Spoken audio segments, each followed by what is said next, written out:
Waste Asia में जंग ने ग्लोबल एनर्जी मार्केट में हलचल मचा रखी है और भारतीय घरों पर इसका असर गैस सिलेंडर की कीमतों पर दिखाई दे रहा है। मई महीना नजदीक आने के साथ ही एलपीजी बुकिंग और डिलीवरी नियमों में और बदलाव होने की उम्मीद है। संकट के दौरान नियमों में कई बार बदलाव हुआ है।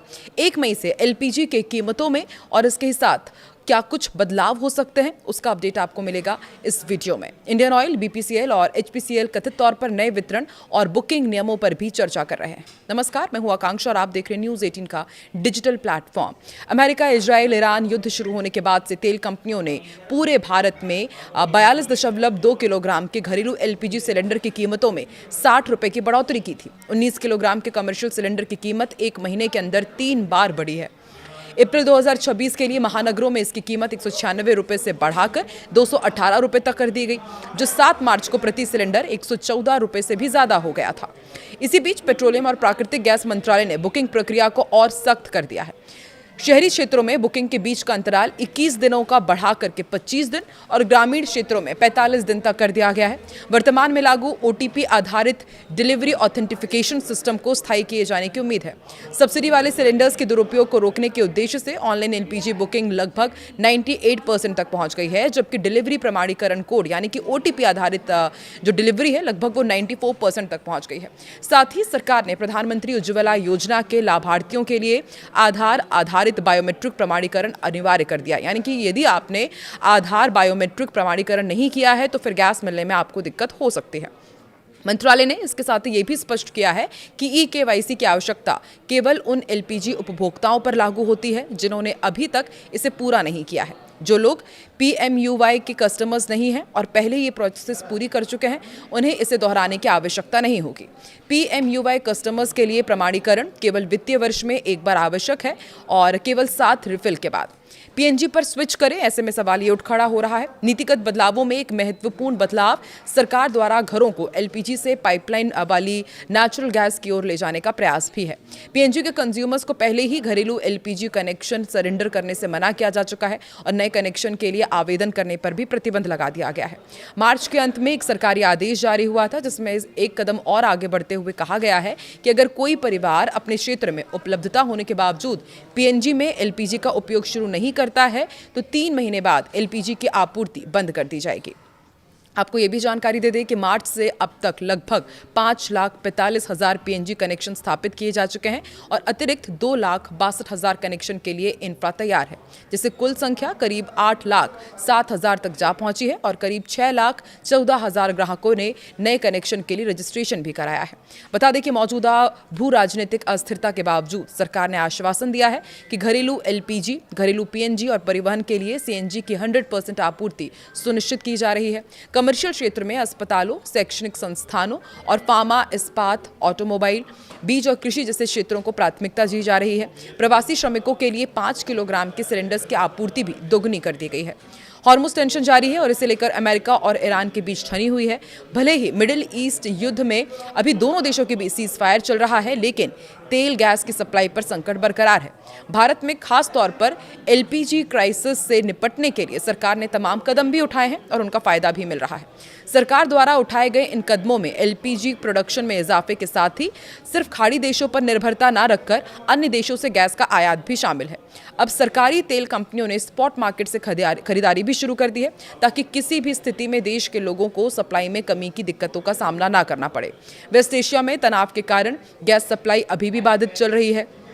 एक रिपोर्ट में यह भी सामने आया है कि इसे घरों और कमर्शियल जगहों पर एलपीजी गैस सिलेंडर की डिमांड को पूरा करने के लिए स्पॉट मार्केट से खरीदारी शुरू की गई है। यहां से लगातार एलपीजी कार्गोज हासिल किए जा रहे हैं। इससे जुड़े सूत्रों के हवाले से कहा गया है कि भारत की सरकारी ऑयल मार्केटिंग कंपनियों ने भी देश में एलपीजी सप्लाई सुचारू रखने के लिए अमेरिका से टाई अप भी किया है। स्पॉट मार्केट से एलपीजी कार्गो जून और जुलाई में भारत पहुंचने की उम्मीद जताई जा रही है। रिपोर्ट में पेट्रोलियम और नेचुरल गैस मिनिस्ट्री की जॉइंट सेक्रेटरी सुजाता शर्मा के हवाले से यह भी कहा गया कि अमेरिका, इजराइल और ईरान में लड़ाई शुरू होने से पहले भारत अपनी एलपीजी जरूरत का लगभग 60% इंपोर्ट करता था, लेकिन एलपीजी संकट के बीच सरकार ने घरेलू प्रोडक्शन बढ़ाया और ये आदेश दिए थे। उसके बाद उत्पादन में बड़ा इजाफा भी हुआ है। भारत की इंपोर्ट डिपेंडेंसी कम हुई है। उन्होंने बताया कि सरकार की प्राथमिकता घरेलू सप्लाई को पूरा करना है और इसके लिए जहां से भी मुमकिन होगा कार्गो मंगाया जाएगा। मंत्रालय की ओर से शेयर किए गए आंकड़ों को देखें तो भारत में रोजाना करीब देश में घरेलू एलपीजी प्रोडक्शन करीब 20% बढ़कर अब 46,000 टन तक जा पहुंचा है। इसके अलावा बाकी की जरूरत की गैस अब कई देशों से आ रही है। पहले जहां 10 देशों से एलपीजी आयात किया जाता था तो अब ऐसे में इसकी संख्या बढ़कर 15 हो गई है। युद्ध से पहले भारत की जरूरत की 90% एलपीजी तमाम खाड़ी देशों से होती थी। इनमें यूएई, कतर, सऊदी अरब, कुवैत, बहरीन और ओमान शामिल थे। वहीं एलपीजी क्राइसिस के बीच इंपोर्ट डेस्टिनेशंस में अब विविधीकरण देखा जा रहा है और ये सरकार का प्लान भी है, लेकिन अब ज्यादातर खरीदारी अमेरिका, नॉर्वे, कनाडा, अल्जीरिया और रूस जैसे देशों से भी हो रही है। और इसके साथ बीते दिनों सरकार ने भी साफ किया था कि करीब 8 लाख टन एलपीजी का कार्गो पहले ही सुरक्षित कर लिया गया है और रास्ते में है। जंग के बीच तेल की कीमतें तेजी से बढ़ रही है। अभी भी ब्रेंट क्रूड ऑयल $100 के ऊपर बना हुआ है और सोमवार को भी इसमें तेजी देखी गई।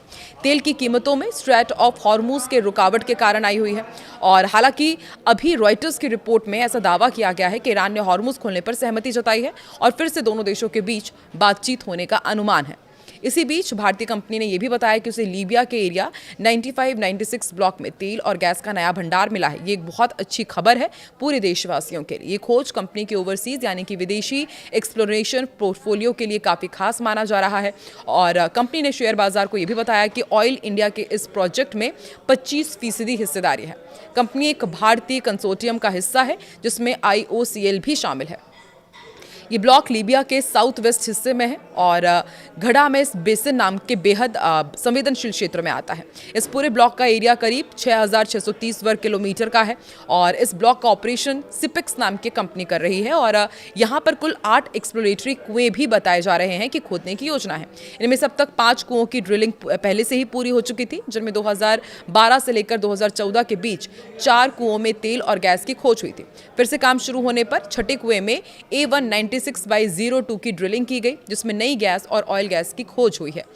खोज के बाद अब आगे क्या होगा? रिपोर्ट के मुताबिक कंपनी ने यह भी बताया कि लीबिया के नेशनल ऑयल कॉरपोरेशन यानी कि LOC ने इस कुएं को ब्लॉक की 5वीं खोज के रूप में अनौपचारिक मान्यता दे दी है। इससे ये स्पष्ट होता है कि इस इलाके में हाइड्रोकार्बन की मजबूत संभावनाएं हैं। अब इस खोज के विस्तार से आकलन किया जाएगा। इसके बाद इसकी क्षमता का पता लगाया जाएगा, जिसके बाद इस खोज को डेवलपमेंट स्टेप के तौर पर आगे बढ़ाया जाएगा। अब ये खोज क्यों खास है ये भी आपको समझाते हैं। देखिए, इस खोज से ऑयल इंडिया कंपनी की विदेशी संपत्तियों की वैल्यू बढ़ सकती है। दूसरी बात, भविष्य में उत्पादन शुरू होने पर कंपनी की आमदनी के नए रास्ते खुल सकते हैं। साथ ही कंपनी सिर्फ भारत में ही नहीं बल्कि विदेशी स्तर पर भी अपनी मजबूत पकड़ बना रही है। तो देखिए, एक तरफ अब गैस बुकिंग को लेकर के सरकार की तरफ से नए नियम, हॉर्मुज को लेकर के लगातार ईरान और अमेरिका के बीच बातचीत हो रही है। अब बातचीत ठीक हो पाती है या नहीं हो पाती है ये भी देखना होगा, लेकिन वहीं पर अब ये जो नई खोज सामने आई है इससे जाहिर तौर पर इंडिया को आने वाले दिनों में बहुत बड़ी राहत मिलेगी। आपको क्या लगता है, ये जो नए नियम आए हैं गैस के, क्या इससे राहत मिलेगी या फिर आफत आम जनता की ओर बढ़ जाएगी? कमेंट सेक्शन में ज़रूर बताएं।